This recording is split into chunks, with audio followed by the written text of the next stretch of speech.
I've always loved driving through snow-covered mountain roads, but that night, I learned that nature doesn't care how prepared you think you are. The snowstorm hit faster than I expected.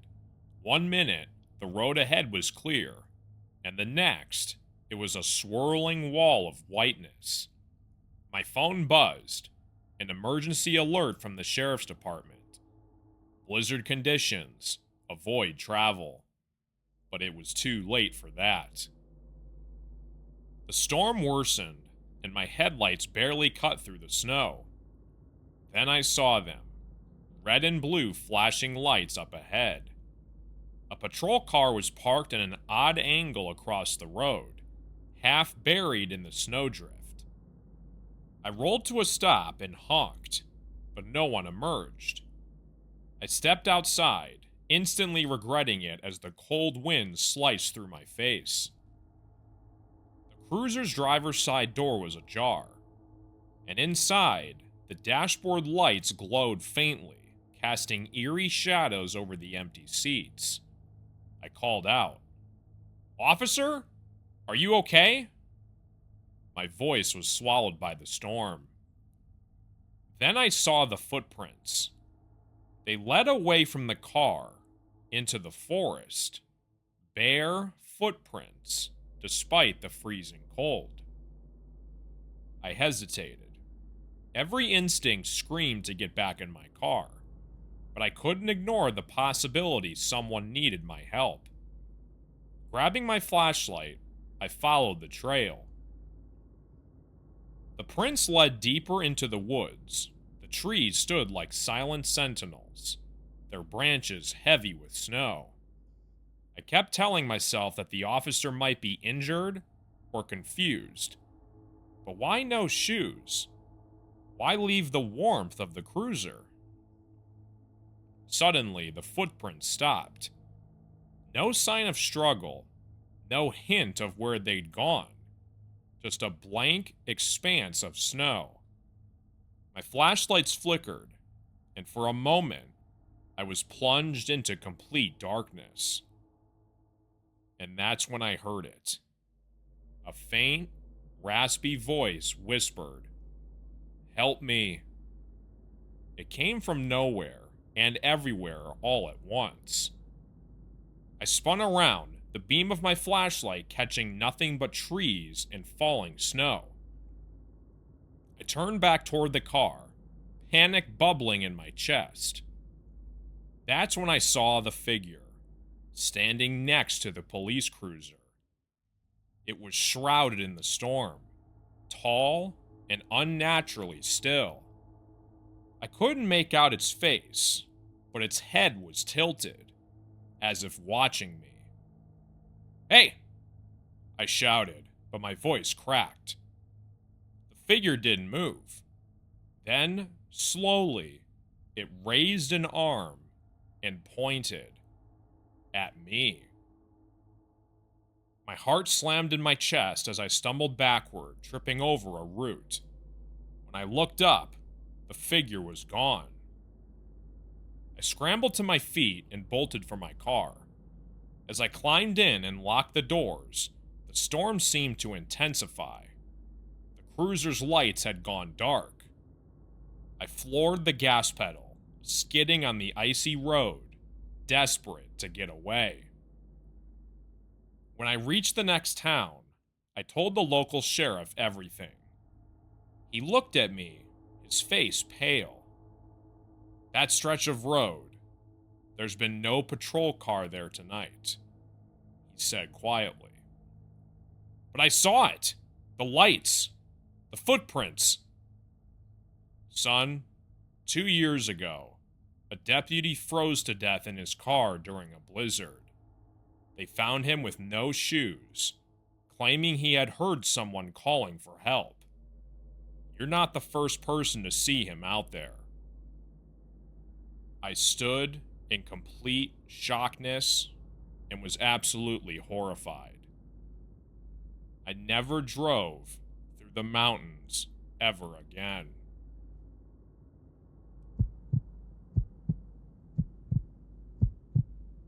The blizzard began just after sunset, a howling beast that rattled the windows and swallowed the world outside. By nightfall, the power was gone. My cabin in the woods was now a black, frigid tomb surrounded by endless white. I lit a few candles, their small flames doing little to push back the oppressive darkness. Snow slammed against the windows like angry fists, and the wind moaned through the trees. An unearthly howl that set my nerves on edge. Then came the knock. It was faint at first, so soft I thought I imagined it. But it came again. 3 sharp knocks at the front door. I was miles from anyone, and no one in their right mind would be out in this blizzard. "Hello?" I called out, my voice shaky. No answer. I moved toward the door, my feet hesitant. Peeking through the peephole, I saw nothing, just swirling snow and darkness. Another knock, louder this time. I stepped back, fear blooming in my chest. Was someone out there? Or something? I debated opening the door, but decided against it. I shouted out again. "Who's there?" Still no reply. Then I heard it. A faint scraping sound at the back of the cabin. Someone was trying to get in through the back door. I grabbed the poker from the fireplace, clutching it with my trembling hands. My mind raced. Maybe it was just the wind, the storm playing tricks on my senses. But deep down, I knew better. The scraping sound stopped. Then it was complete silence. There was a new sound now. Slow, deliberate footsteps crunching in the snow outside my living room window. I backed away, my eyes locked on the frosted glass. A shadow passed by, tall and human-like, but its movements were wrong, jerky, almost twitchy. The figure stopped in front of the window. It stood there, staring in, though I couldn't see its face through the frost. My heart pounded in my ears as it raised a hand and tapped on the glass. Once, twice, 3 times. I didn't move. I couldn't. Then it spoke, its voice muffled, but chillingly clear. "Hey, let me in. It's cold out here." I wanted to scream and run, but I was frozen in place. "Go away!" I finally shouted, my voice breaking. The figure tilted its head, as if confused. Then it whispered, "You're already inside, aren't you?" The words made no sense. I took a step back, and that's when I heard the floorboard creak behind me. I spun around, the poker raised, but the room was empty. The candles flickered wildly, casting shifting shadows on the walls. A whisper came from the darkness, impossibly close to my face. "You shouldn't have stayed here alone." And the last candle went out before everything went dark.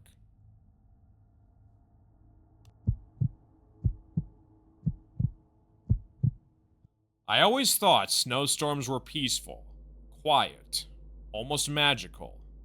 But when you're trapped inside of one, with no escape, they're anything but enjoyable. The storm hit while I was driving back from a weekend trip to the mountains. The forecast had warned us of flurries, not the blinding, relentless chaos that turned the world into a swirling void of white. My car skidded to a stop after sliding into a ditch. No cell service, no other cars, just me, the storm, and miles of empty forest around me. I bundled up and grabbed the emergency flashlight from my glove compartment. I had passed a small cabin about a mile back, and with my car being totally useless, I decided to head there. The wind howled, carrying shards of ice that bit into my face. After what felt like hours, I found the cabin. It was dark and weathered, but solid. The door was locked, but the storm wasn't giving me a choice. I smashed a window, reached in, and unlocked the door. Inside, the air was stale, but it was a shelter. I found an old wood stove, some firewood stacked neatly nearby, and a box of matches. Grateful, I got a fire going, warming my frozen hands. As I settled in, I noticed strange details about the cabin. The walls were covered in scratched out carvings, as though someone had tried to etch words into the wood, but given up. The furniture was sparse: a single chair, a rickety table, and a bed with a thin, moldy mattress. In the corner of the room, there was a bundle of clothing by the fireplace. At first, I thought someone had left it behind, but as I got closer, I realized it wasn't clothing. It was a coat and boots, still filled with snow-crusted ice, as though the person wearing them had simply melted away. My stomach turned, but I tried to rationalize it. Maybe someone had gotten caught in the storm, left their wet clothes to dry here, and never came back. But the unease lingered on. I sat by the fire, telling myself I'd just wait out the storm and leave in the morning. The wind outside screamed like a living thing, and the cabin groaned under the weight of the snow. That's when I heard it, a faint knock at the front door. I froze. No one could be out there, not in this weather. I held my breath, heart hammering in my chest. The knock came again, louder this time. "Who's there?" I called out, my voice shaking. No answer. I crept to the door and pressed my ear against it. Over the howling wind outside, I heard a faint voice. "I know you're inside. Let me in." I backed away. It didn't sound like someone asking for help. It sounded wrong, like a broken recording, stuttering and hollow. The knocking grew frantic. I grabbed the poker from the fireplace, my only weapon, and stood my ground. "Go away!" The knocking stopped. For a long time, there was only the storm. Then I heard footsteps on the roof. I looked up, trembling, as the sound moved from one side of the cabin to the next. Then silence again. Hours passed. I didn't sleep, clutching the poker and staring at the door. The storm raged on. When morning finally came, the wind had died down, and sunlight filtered through the broken window. I opened the door, hoping to see a clear path back to the road. But instead, I saw footprints, leading away from the cabin into the trees. They stopped abruptly about 50 feet away, disappearing into the unbroken snow. I never found out who or what knocked on that door, but I've never trusted the silence of a snowstorm since.